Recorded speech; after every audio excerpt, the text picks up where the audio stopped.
না না এটা কোনো কথা অসুস্থ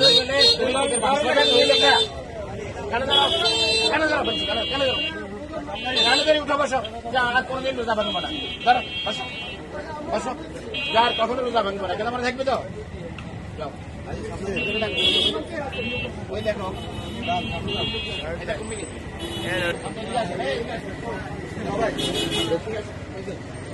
ঠিক আছে না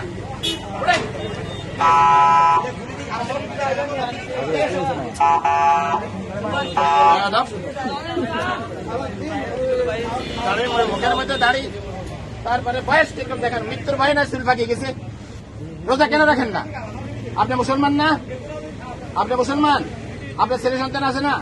কেন রোজা রাখতেছেন না কি জন্য কি জন্য কি বমি হয়েছে বমি হলে কি বমি লেগে রোজা ভাঙতে পারে রোজা ভাঙে না বলছে কি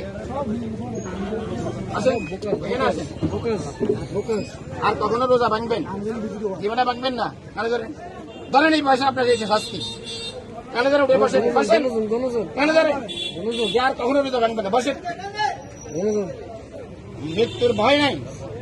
চুল পাকিয়ে গেছে কয়েকদিন পরে কবরে ডাকতেছে এখনো রোজা ভাঙতেছে রোজা রাখবেন তো কালকে থেকে রোজা রাখবেন আপনি এখানে খুলে যান সব